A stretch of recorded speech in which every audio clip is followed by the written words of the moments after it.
Hello, everyone. This is Najam Sethi, and I have with me tonight Professor Noam Chomsky. Professor Chomsky doesn't need any introduction, but I need to introduce this series of ThinkFest conversations to you again. The first conversation was with William Dalrymple. The second one was with Anatole Lieven. And now I have the privilege of talking to Professor Chomsky. I just want to give you a brief introduction to Professor Chomsky also, although he doesn't need any introductions. But still, for the sake of young people who are not terribly familiar with his life and his devotion and dedication to public service as possibly the world's leading public intellectual of our times. Professor Chomsky is a linguist and a philosopher, but that is how he's known in academic circles. But in progressive, intellectual, and political circles, he's a towering voice on the subject of politics, ideology, power, foreign policy, American hegemony, and so on and so forth. Things that shape the modern world. He has over 100 books to his credit. Can you believe it? Over 100 books. And he has over 24 honorary degrees from across the globe, from Harvard in America, Cambridge University in the UK, Calcutta, far away, and so on and so forth. Of course, he's an alumni of MIT. So without further ado, let me get straight to the question and answer session with Professor Chomsky. Noam, it's good to see you again after a long time. Yes, I remember our visit very well. Yes, a lot of people will not know because Noam Chomsky and his wife Carol at that time came to Pakistan in 2002 to give a series of lectures here in Lahore at our invitation, the invitation of the Daily Times, which I was editing at that time. And I can tell you one thing, we'd advertised it and many of us were not sure how well Lahoris were acquainted with Professor Chomsky's works.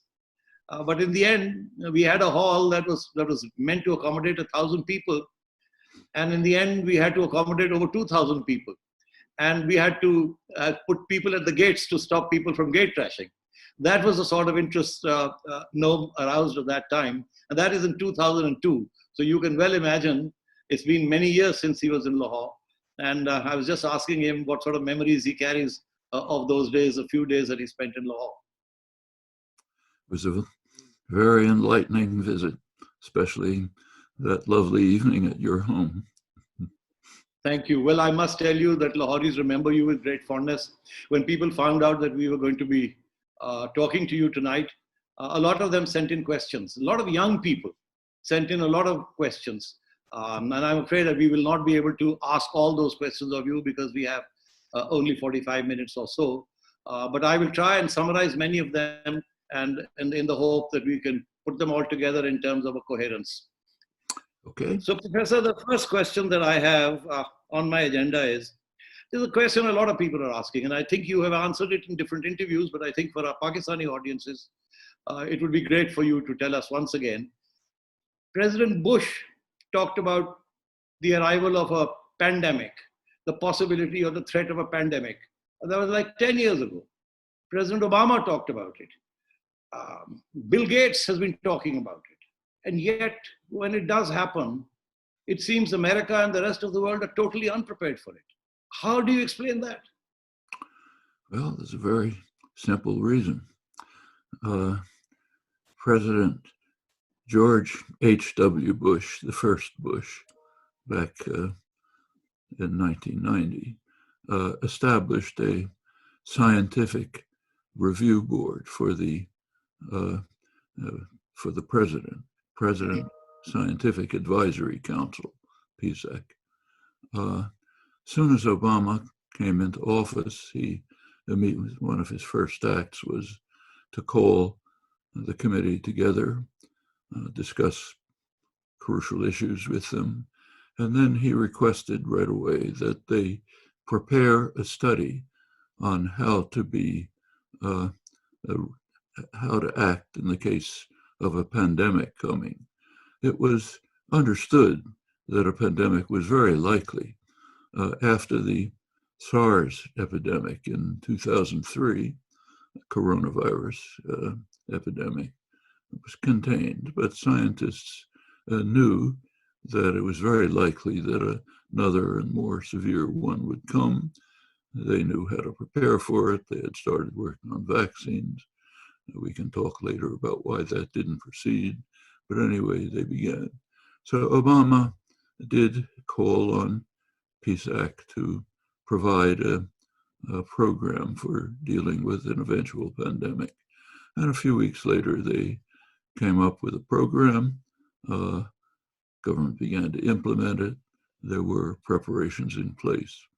Well, in January 2017, President Trump took office. First things he did within the first few days was dismantle the entire system, throw it out. He also began eliminating the Scientific Advisory Council. This is, he's trying to turn the country into one that you will recognize, Pakistan, a country that has no interest in science. He wants the government to eliminate science. One of his, and in fact, the whole scientific advisory apparatus has pretty much been dismantled. He's following the advice of one of his favorite figures, Rush Limbaugh, to whom he gave the Presidential Medal of Honor, a radio television personality who reaches tens of millions of people. And he's the main source of information for Republicans, along with Fox News. And according to Limbaugh, there are four corners of deceit in the world. One of them is academia, the other is government, the other is media, and the last is science. They exist on the basis of deceit. Can't pay any attention to them.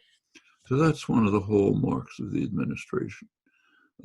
Trump went on to defund the Center for Disease Control and other health-related components of the government.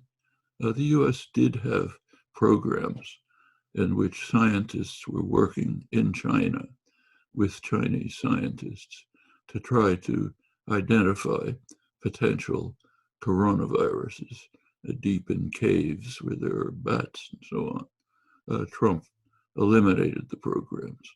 In 2017, US intelligence warned the government that there was a potential pandemic coming. They were dismissed.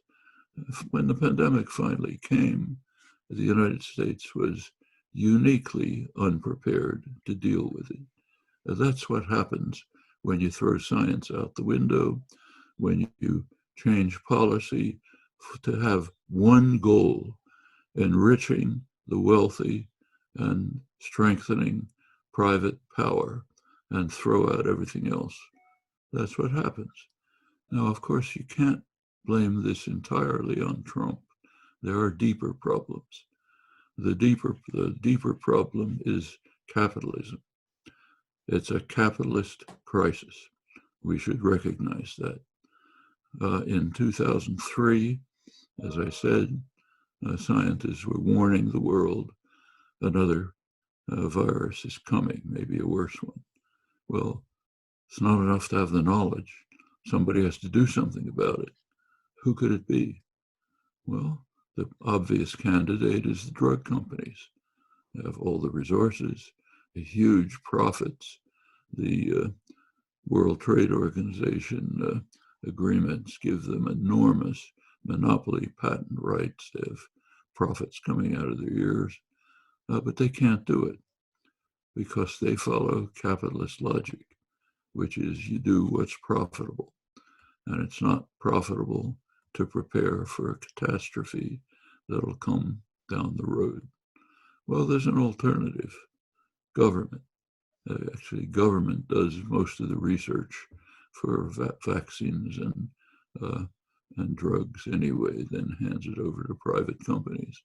Government has plenty of resources, outstanding laboratories, but they can't do it. because of something called neoliberalism. You may recall when President Reagan, Margaret Thatcher came into office 40 years ago, their slogan was, "Government is the problem, not the solution." That means decisions have to be transferred from government, which is partially accountable to the population, into the hands of private tyrannies, corporations, which are totally unaccountable to the population. There is no alternative, as Thatcher put it. So the government is out. So therefore nobody can do it. So there was no preparation on the part of any of the governments that were subjected to the neoliberal plague. And it is a plague. It's been very harmful to people all over the world, very beneficial to the designers. Wealth has concentrated to an extraordinary degree. Corporations are more powerful than ever. Financial institutions, which are mostly predatory and harmful to the economy, have almost taken over the economy. It's been a general disaster.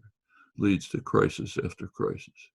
The 2008 crisis caused by financial institutions was pretty serious. They were bailed out.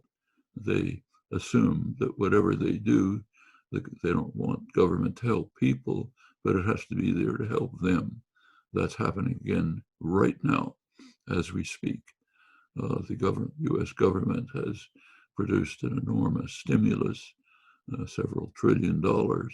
Most of it is being fed to banks to decide to do with what they want. You can guess what they're doing. The Treasury is pouring huge amounts of money into buying stocks and bonds to keep the stock market high. That benefits rich investors and management. It does almost nothing for the economy. They're not putting the money into the pockets of people, into developing infrastructure, into improving education and health, things that could actually grow the economy. It's a difference. It's a neoliberal society run for the benefit of private wealth and corporate, mostly financial power. So yes, there's disaster after disaster. Another pandemic is sure to come. Scientists are warning about it right now. It'll be worse than this one. Yeah. But Professor Chomsky, I remember in October of 2019, there was something happening in Washington, D.C., I think it was Event 2001, where a lot of people came and did a simulation exercise about what would happen in the event of a pandemic. And there are a lot of conspiracy theories going around that there was some knowledge about something that was about to happen in certain circles, but a simulation exercise. The simulation. Yes, if you remember, major 2001. 2019, there was a major simulation, October 2019. Yes. Yes, it was a simulation of a potential. It was they ran through what could happen and what you should do about it. U.S. government totally ignored it. Totally. In fact, Europe ignored it too. But this was so close to an event that was about to happen, so there are a lot of conspiracy theories about it. Do you buy any of that, or do you think this was just something that was in the pipeline and they came and they discussed and they never came to any conclusions in terms of how to advise various governments? Because under neoliberal rules, you pay no attention to what benefits people. You pay no attention to governments. You labor to put power in the hands of private wealth and private enterprises, the corporate system. That is the goal of policy. You can see it all over. Take the United States, which is in the lead. By now, wages have stagnated for 40 years. Real wages of American workers are about what they were 40 years ago. Meanwhile, wealth has concentrated to an extraordinary degree. 0.1%, not 1%, 0.1% of the population has 20% of the wealth. A majority of the population live from paycheck to paycheck, nothing extra in case something happens. It affects the hospital system. So the hospital system, like everything, has to be run on a business model. A business model means no spare capacity. If you're producing an automobile, you have an assembly line, you don't want to have spare capacity. That wastes money. So for profit, you just use the minimum that's required. Well, you can get away with it in producing automobiles. You can't get away with it in the health system. Now, the health system, if anything slightly goes wrong, it's a disaster. No extra beds, no nurses, no diagnostic capacity. Everything collapses. That's on top of the fact that the United States is almost alone in the world in having a privatized healthcare system. There is no government national health care. It's a highly inefficient system, about twice the expenses of comparable countries, some of the worst outcomes. The world's leading medical journal, The Lancet in England, recently had a review of it. It concluded that the system wastes about $500 billion a year and about 70,000 extra deaths. That's what happens when you have a business-run, privatized system aiming for profit, not health. Now, actually, the United States does have a universal healthcare system. It's called emergency rooms. If you can drag yourself to an emergency room, the law requires that they take care of you. It's the most expensive, savage, cruel system of universal health care anywhere, but is exactly in accord with neoliberal principles. Wherever they apply, you have one or another form of this kind of savagery. Professor Chomsky, you say that President Trump is all about me, capital M, capital E. I mean, that's interesting. And what does me stand for? Because in April of this year, there was a Pew Research study that said that nearly 83% of Republicans thought that he was handling the COVID crisis rather well. I mean, this is in April, as late as April. What is it about the Republican Party and President Trump and his ideology that gives them the support? For background, you have to see what happened when the pandemic struck. By mid-January, Chinese scientists had identified the virus, sequenced the genome, given the information to the World Health Organization, the entire world. The virologists all over the world knew exactly what was happening. Some countries reacted, countries where the government has some concern for their citizens. So the countries of East Asia, Oceania, New Zealand, Australia, they reacted at once. They now have the pandemic pretty much under control. New Zealand has no cases. Taiwan, South Korea, almost none. Europe waited. They didn't pay much attention to these Asians. And finally, they began to act in one or another way. The better organized societies like Germany and Norway have it pretty much under control. The United Kingdom, not very well. The United States did nothing. US intelligence was banging on the doors of the White House, trying to get President Trump to pay attention. He didn't care. He just looks at his TV ratings and the stock market. Finally, in March, 2 months later, he had already been responsible for killing tens of thousands of Americans. And finally, he began to pay some attention. Since then, it's been total chaos. You have to understand that Trump is people call him fascist. I don't think that's the right term. He's like a tin pot dictator of a small country. He just has to have total power in his hands, has to run everything. If anybody crosses him, throw him out. So a couple of weeks ago, for example, the scientist who's at the head of vaccine production made some comments about Trump's quack medicines. He was fired. A few days ago, one senator, the first Republican senator to dare to say something, Lisa Murkowski of Alaska, said she was uncomfortable with some of the things Trump was doing. He launched into a huge attack on her, said he's going to destroy her. Nobody can say anything. Okay, this is a small-time dictator, malignant, a psychopath, destroy anything for his own benefit and for the benefit of those he works for, private wealth and corporate power. But yet, exactly as you say, 83% of Republicans say he's doing a good job on the pandemic.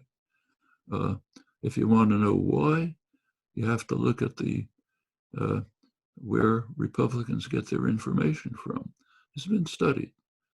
3 sources. One of them is Fox News, which is an echo chamber of the government. The other is Rush Limbaugh, who I already talked about.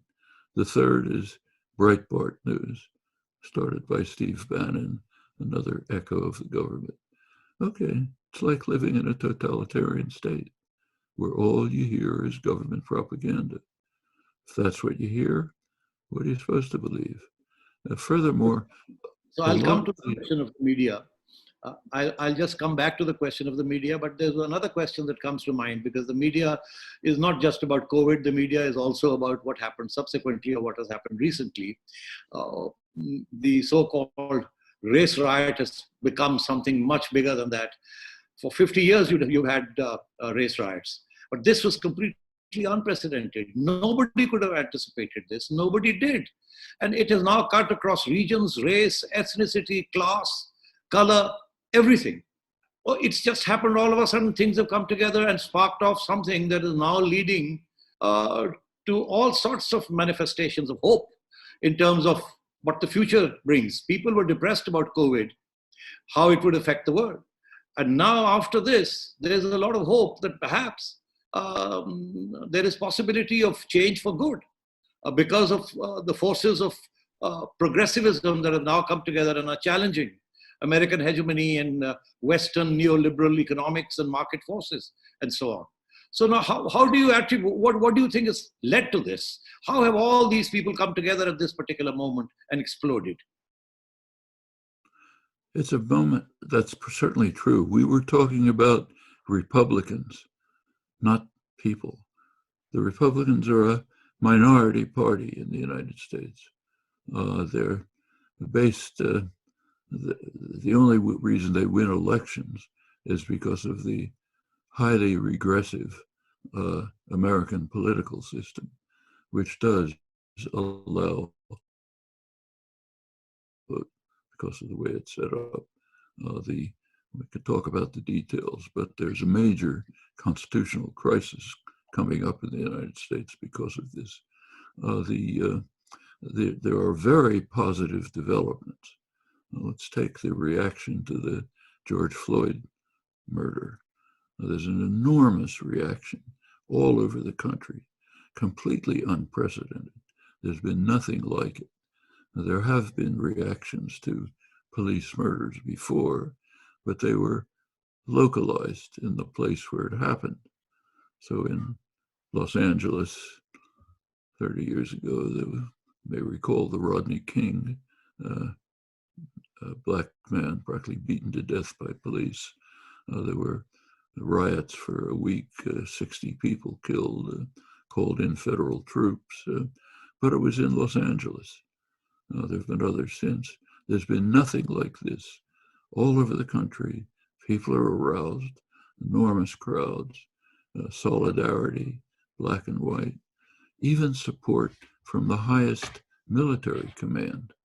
The former chiefs of the Joint Chiefs of Staff, top of the military, have expressed support for the protesters. All of this is completely without precedent, and there's widespread concern all over that this neoliberal system has to be overthrown and changed, even in the most extraordinary places. So the leading business journal in the world is the Financial Times of London Business Journal, had an editorial saying we have to have radical changes, their word, in the socioeconomic system. This is a disaster. There's plenty of force for it, but it has to be organized. Those who created the system are hard at work to make sure that it remains, even in a harsher form, with more surveillance, more control. They're working on it right now. I can give you details. Trump, for example, right during the pandemic, is using the opportunity to continue to expand a deregulation of fossil fuels and emissions. So make sure that the industries that are destroying the world are even more free to do it. He's trying to make these destruction of the regulatory apparatus permanent, quietly, while nobody's looking. I've mentioned what they're doing with the bailout. All efforts to ensure that the system remains. And if people don't get organized to stop it, that's what will happen. So yes, there's plenty of energy, plenty of enthusiasm, has to be organized. I mean, is it true? I mean, would it be true to say that you're 91 years old, do you now see that your long struggle of activism and of other people like yourself, and in recent times, Bernie Sanders, who's, I think he's had a role to play in raising consciousness in the new generation.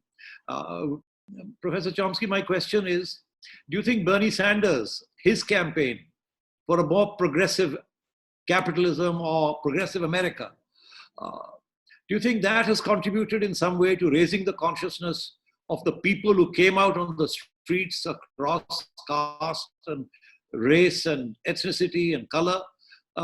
Because there's been a lot of support for him in America, and there's a lot of support from him in the rest of the world too. That's the sort of leader America needs. And now you've teamed up with him to set up a new organization called Progressive International, which you intend to launch in September of this year. So how do you see things playing out? Well, the Sanders campaign was an enormous success. It brought together many activist groups that already existed, created new ones. He broke with 100 years of American political history by coming very close to winning an election with no support from private wealth, no support from the corporate sector, no support from the media, just popular support. That hasn't happened for over 100 years. It's a tremendous effect. And the activism that he helped inspire has actually driven the Democratic Party farther to the left than it's ever been since the Roosevelt years, literally. Sanders, along with Yanis Varoufakis in Europe, who organized DiEM25, that's a transnational Europe organization working to salvage what is valuable in the European Union and to overcome its very serious flaws. So Varoufakis and Sanders combined to initiate a Progressive International. They had their first formal opening about a week ago. Their first meeting will be in Iceland in September. In Iceland, because the Prime Minister of Iceland is one of the directors of the Progressive International Initiative. It's bringing in voices from not only Europe and the United States, but all over the global South. It has the possibility to be a major organizing central force for the vast number of people around the world who recognize that we have to escape from the stranglehold of the neoliberal assault on the population. Now we have to go deeper and dismantle the capitalist roots of the crises that we're facing. Now we should recognize we're talking about the pandemic. That's serious, but let's be realistic. We will overcome the pandemic at serious cost because of people like Trump, very serious cost, but it'll be overcome. We're not going to overcome the melting of the Arctic ice sheets, the melting of the glaciers in the Himalayas, the processes which in another 50 years, according to the best scientific analyses, will render much of the habitable world unlivable, which happens to include South Asia. South Asia is facing an extraordinary crisis. If things continue on their present course, in another maybe 50 years, much of the region will be literally unlivable. The water supplies will be, they're already depleted. They'll be much more severely depleted. India and Pakistan, nuclear-armed countries, will be struggling with each other to try to obtain what little water remains. This is a prescription for cataclysm, not just disaster, total cataclysm within another generation or two. And what's being done about this? Not much. It's barely even being discussed. Incidentally, if I may interject, you're supposed to have famously said that the left or progressive people don't vote for people, they vote against people. Am I to take that to mean that in the presidential election coming up, you would expect progressive leftist people to vote for Joe Biden because they don't want to vote? You'd expect them to, but unfortunately there's a very irrational strain in parts of the left. It's not new, it's been around for a long time. A very self-destructive strain. If we don't get everything we want, we're going to quit. Okay? So many of the young supporters of Sanders were hoping that he would win the nomination. Came very close, but didn't win. It was a great success, an enormous success, but not a total success. So now they're forming a movement called the Never Biden movement, saying we're not going to vote for Biden, which, if you know arithmetic, means we're going to vote for Trump. You take a vote away from the opposition, same as giving a vote to the other candidate. But to try to get people to understand this is very hard, and it's not new.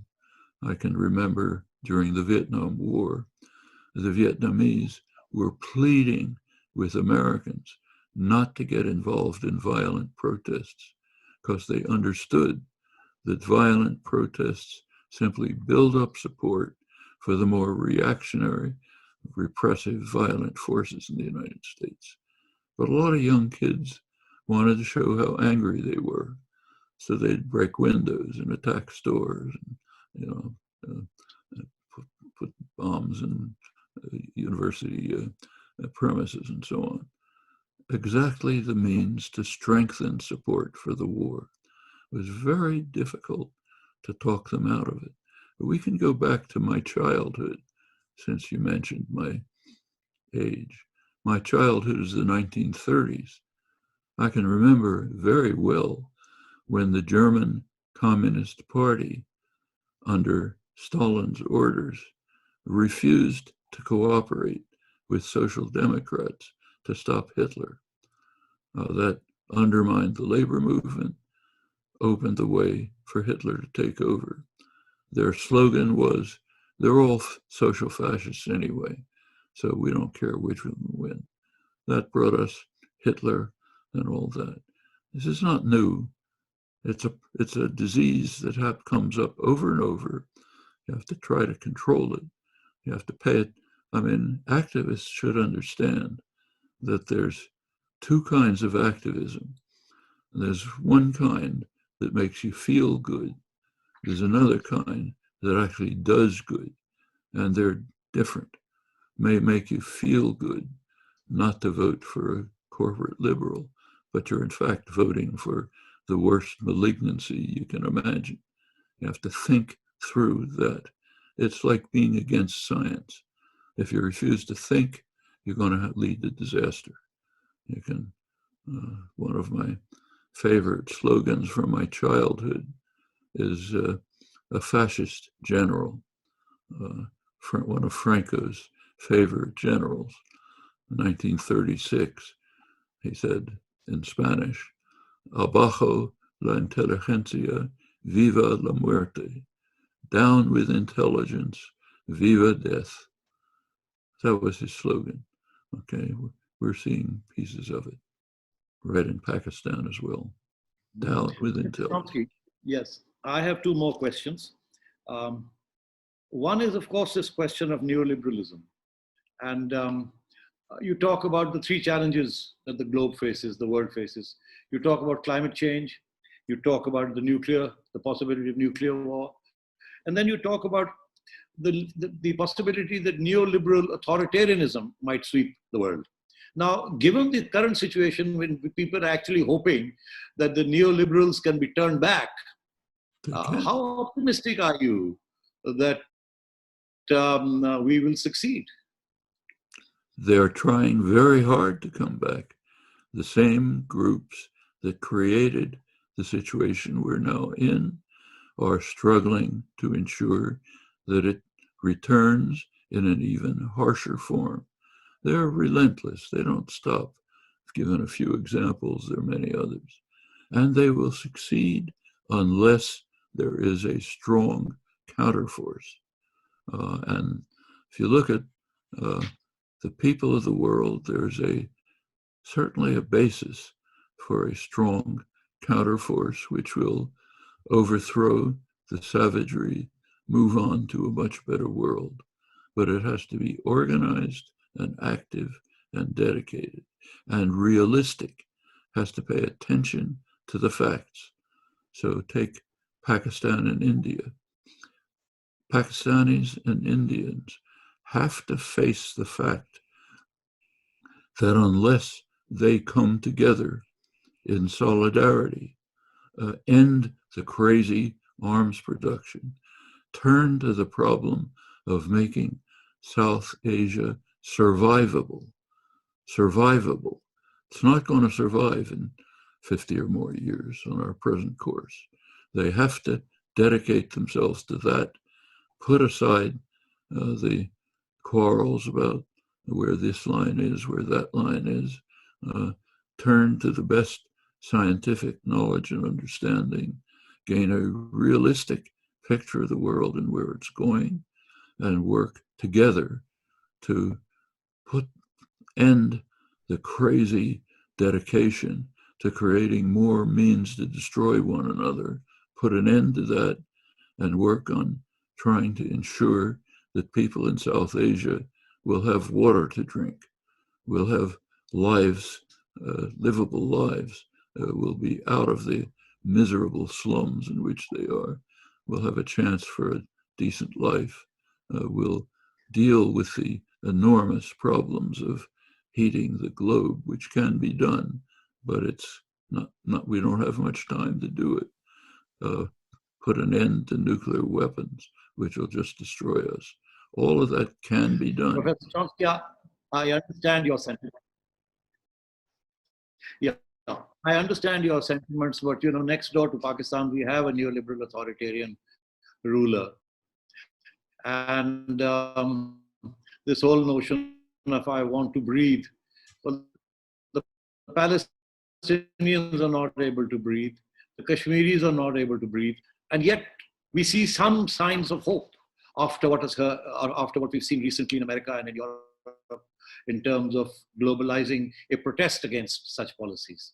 Now, are you hopeful? Are you really sincerely hopeful that, rhetoric aside, we may be able to make some headway in achieving some of these objectives in the post-corona world? There's a slogan that Antonio Gramsci made famous when he was in Mussolini's prisons. The slogan was, pessimism of the intellect, optimism of the will. You should be realistic, but you should recognize that there are opportunities, and those are the ones you have to grasp. It doesn't matter how hopeful you feel. There are opportunities, and you have two choices. You can decide it's all over, I'm going to be pessimistic, it's not worth it.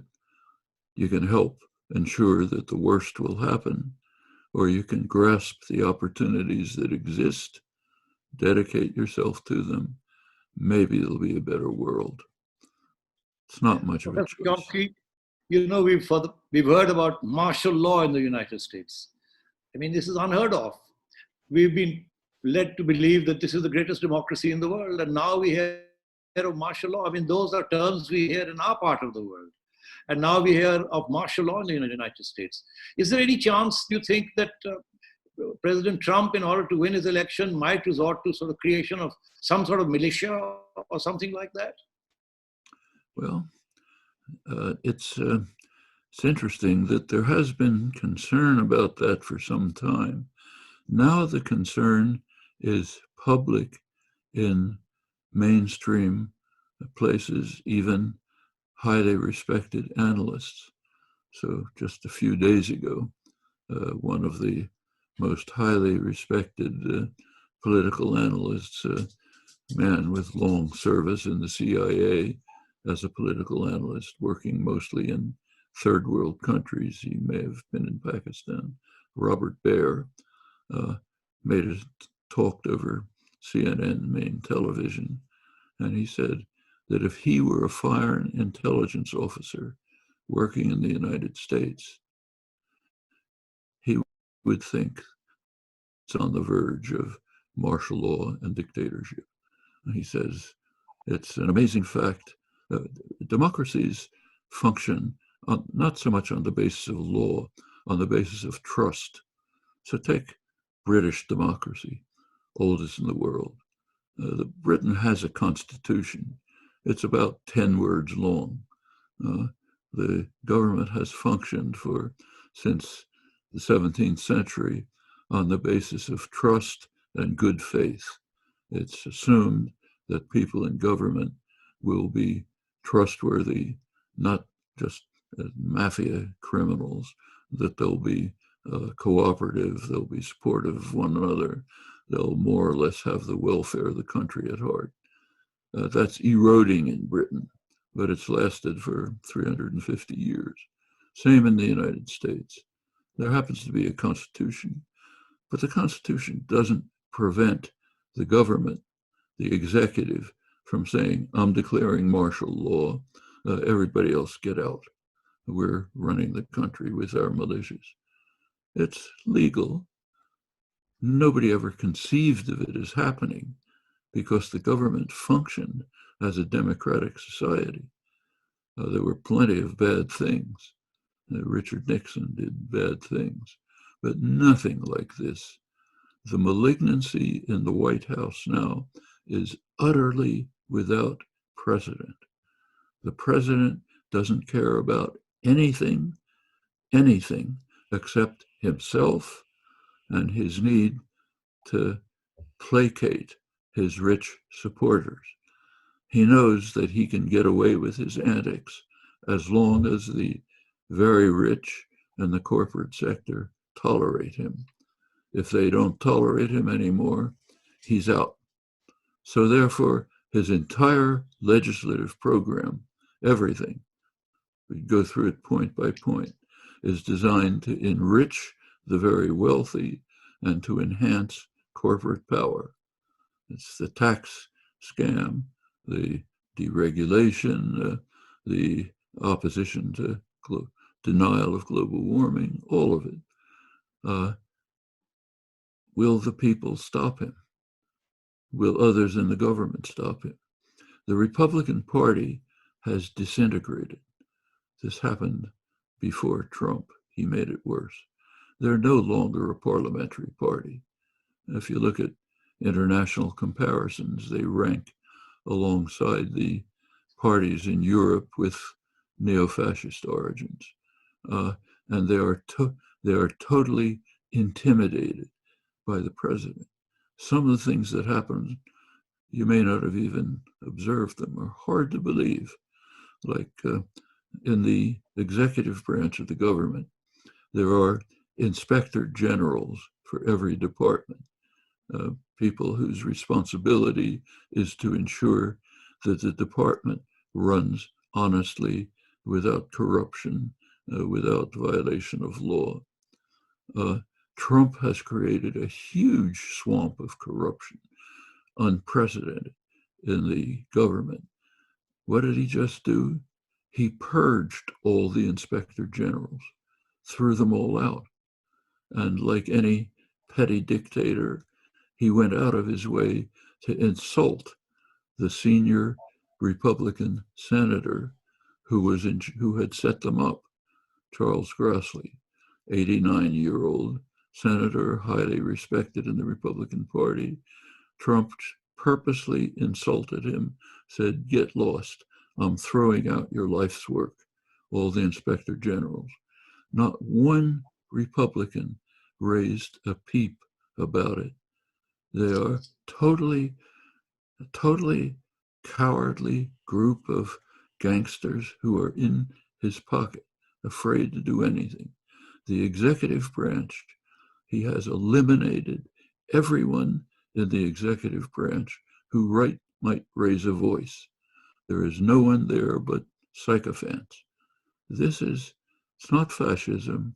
It's a petty dictator in a small third world ex-colony.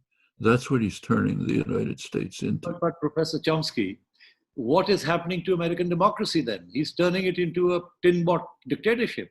Can American democracy withstand Donald Trump? Is it going to mean that if Trump wins this election, are we then to assume that that is the end of American democracy as we know it? We'll see. There's a sharp conflict. I'm sure you've seen that the top military command, they're conservatives. They're right-wing. A lot of them from the Deep South.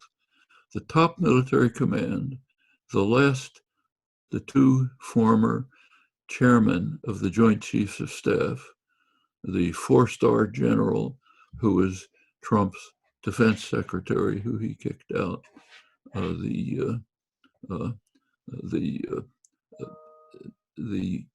General Allen, who was in charge of forces in Central and South Asia, Afghanistan, running all the forces, top general, just came out. All of them came out attacking the president, denouncing him, some of them supporting the protesters. The Pentagon, Trump had sent federal troops to Washington. The Pentagon overruled him, withdrew the troops without even consulting him. There's a real crisis brewing. We don't know where it'll go. There's been nothing like this in the history of the United States or England, the two oldest democracies. Just moving away slightly from America to the global stage, President Trump has alienated even his European allies by his unilateralism in trade and in politics. And for example, in the G7 meeting that is supposed to be held in the near future, the German chancellor has refused to attend. And he's gone and started to invite Russia to it as a guest, although Russia is not a member of the G7. So now, I mean, given this situation, China and Russia are getting together to combat American hegemony. Interesting play over there. The Europeans are keen to work with the Chinese. Isn't Trump going to end up isolating America? And in that sense, is that going to signal the decline of American hegemony? There's a lot of talk about that, and there has been for 20 or 30 years. It's a mistake. American hegemony is overwhelming.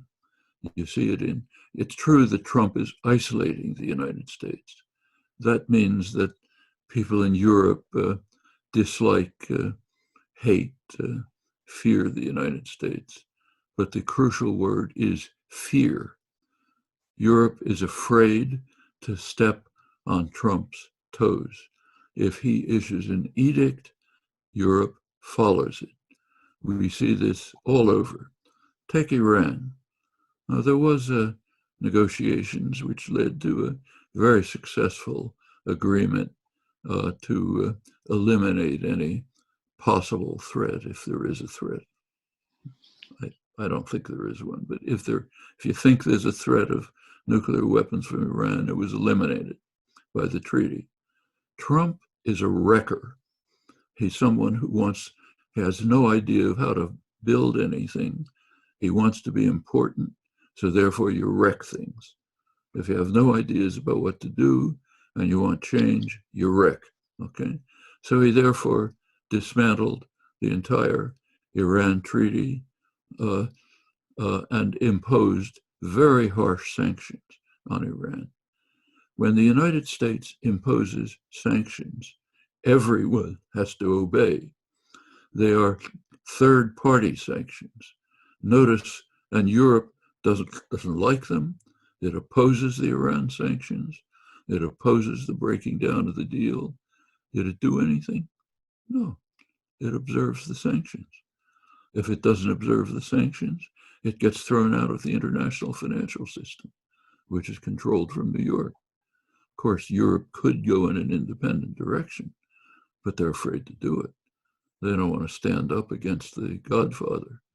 That's happening all over the world. Take Israel-Palestine. Trump came out with what he calls the deal of the century in Palestine. If any other country had done that, say China or Germany, that people would have left. They wouldn't have even paid attention. When Trump comes out with it, it's the law. That's what we work with. We have what we can do with it. This is enormous power. The United States military power totally overwhelms everything in the world, and it's far more sophisticated. And Trump is expanding it enormously, risking war because he doesn't care about war. If there's a nuclear war that destroys everything, it's of no concern to him. He's a sociopath concerned with his short-term gain. But that means the United States is a very frightening country. And just in terms of control of wealth, analysts point out that the US share of gross domestic product, GDP, is declining. But what they don't look at is something more important. What share of global wealth is in the hands of US-based corporations? Turns out 50%. There's a very good political economist in Hong Kong, Sean Kenji Stars, who's done the main work on this. Half the wealth of the world is in the hands of US-based multinationals, way ahead of China, way ahead of Europe. Almost every sector, US corporations are in the lead. So as long as the wealth is there, the military power is there, a maniac like Trump can do pretty much what he wants, as long as the American people allow him. So the question, as I remember, we're talking about democracies that have been around for 350 years in the case of Britain, 250 years in the case of the United States. They are facing a crisis that has never arisen in these hundreds of years. There's something like it in Britain too, with Boris Johnson, not quite as bad. These are globally, these are enormously serious matters. Now let's talk a little bit about alienating Europe. In the chaos of the Trump White House, you can perceive a geostrategic plan. It's there and it's being implemented. The idea is to construct a reactionary international of the harshest, most brutal states in the world, controlled by the White House. In the Middle East, that means the Gulf dictatorships, the family dictatorships of the Gulf, Egypt under the al-Sisi dictatorship, the harshest in Egypt's history, Israel moving very far to the right, now a central part of this reactionary system. Go over to India. Modi's India is a perfect candidate. Don't have to describe what's happening, so he'll be part of it. Move on to Europe, Hungary under Orban, who's turning it into a private dictatorship. People like Mario Salvini in Italy, very powerful, loves to see people, Africans, dying in the Mediterranean, fleeing from countries that have been devastated by Europe for centuries. There's a collection of such people and such governments. He's forging them together into a reactionary international. The progressive international that you brought up properly is a counter to this. And the question is which will prevail on the global scene. So a lot of things are happening that are very important. The most important, we should never forget, is the roasting of the earth. That is going to destroy us, especially South Asia, which is the prime target, the main target. South Asia is going to disappear unless this is terminated and quickly. The second most important thing is nuclear war. Trump has torn apart, destroyed the entire arms control regime, which provided some degree of protection. He's virtually pleading with Russia to develop new weapons of mass destruction that can destroy everything. He's doing it himself and doing it very ostentatiously so that others will imitate it. If these things continue, nothing else matters, nothing. And there's time to stop them, not a lot. See, coming to the close of this interview, two questions. The first is, of course, you pose the problem in this manner, that it's autocratic regimes and neoliberal markets versus voices for national reconstruction of society. That's how you pose the future choices that we have. But you also then say, somewhere I think I've read, that you say that the general population doesn't know what's happening, and it doesn't know that it doesn't know. Well, a large part of the population. Yes. So the Republican Party. And if there were time, there are interesting demographic facts behind this. I really don't have time to go into them, but if you look at the United States, up until the Second World War, the United States was the richest country in the world by far, but it was intellectually kind of a backwater. There were exceptions, but if you wanted to study physics, you went to Germany. You wanted to be a writer, you went to Paris. The cultural centers of the world were Europe. The United States was kind of a backwater. There were exceptions, but that's pretty much what it was. Well, the war changed all of that. Everything moved to the United States, but only in part. Part of the United States became part of the world of the Enlightenment. Part of it stayed where it was. A rural, Christian, evangelical, traditional America stayed where it was. Okay, that's the base of the Republican Party, along with the affluent. The affluent are always part of the Republican Party. It works for them. But there's a voting base.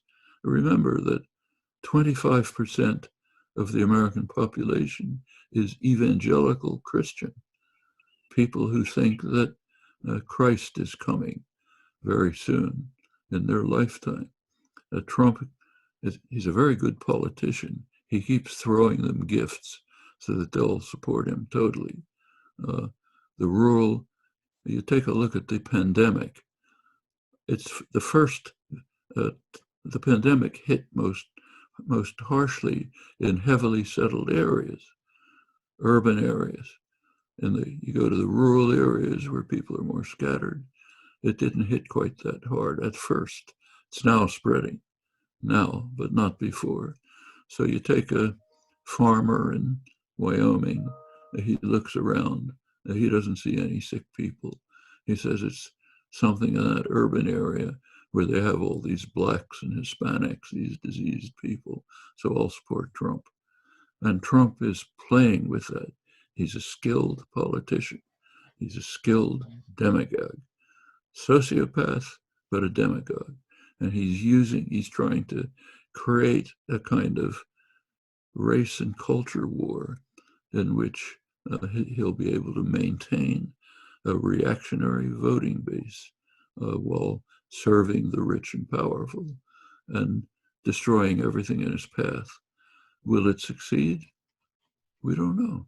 I talked about, as I said, even the highest military officials are deeply concerned about this. Will much of the rest of the population is? Can they get together to stop it? We don't know. Remember, this is without precedent in 350 years of Western democracy. 350 years in Britain, 250 years in the United States. Never happened before. So will it? And of course, it's happening at a time of huge crisis for the entire human species. Global warming is going to attack everybody. Nuclear war will destroy everybody. We're living in an extraordinary moment of human history. Crises of a kind that have never arisen in entire human history. Threats to democracy which haven't risen in hundreds of years, all coming together at the same time that we have an unprecedented pandemic raging. Very difficult moments. We have to be clear-headed, rational, think carefully, ask what can be done to deal with them. There's no time to waste. And I'm very sorry, but I have another interview coming. I have one last comment required from you. We know that the US is in trouble, in deep trouble. And you said so is the rest of the world because the US is in deep trouble. But then asked to explain where do we go from here? And you're quoted to have said, and I'd like you to just explain what you mean. You're quoted to have said, it depends on the peasants with the pitchforks. That's right. What did you mean by that? That's an image that's constantly used to mean that the people are rising up and won't accept oppression any further. That's the peasants with the pitchforks. The corporate sector is afraid of it. If you look at the last conference in Davos, where every January the rich and powerful get together at a fancy ski resort in Switzerland and they congratulate each other on how wonderful they are and go skiing and have parties and so on. This year was different. You go back to the Davos conference, they were there, but they were worried. They were concerned that the peasants are coming with their pitchforks. One of the main theme of the conference was statements when we said, yes, we've made a lot of mistakes. We've harmed you. We've done the wrong things. But now we understand. We're going to be much better. We're not going to make those mistakes. We're going to work for you. You can put your trust in us. So go back home and be quiet because we've got things under control. They're afraid of what is called reputational risks. That means the peasants with their pitchforks.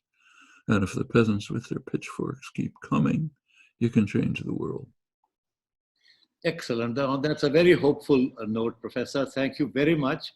I've enjoyed this enormously. I hope all the other people who've tuned in have also enjoyed it. It's been a long time, and I would have invited you to come to Pakistan again if your health permits. It would be an honor to host you again, Professor. And once again, thank you very much for taking this time out. Thank you. Enjoyed it very much. Thank you. So I hope, and I've tried to ask all the questions that I thought were relevant. Obviously, in 45 minutes or an hour, you can't really ask every question. There were some questions that were still pending, but he had to go. And we don't really want to edit this interview in any way. So there it is. And until the next ThinkFest session, goodbye.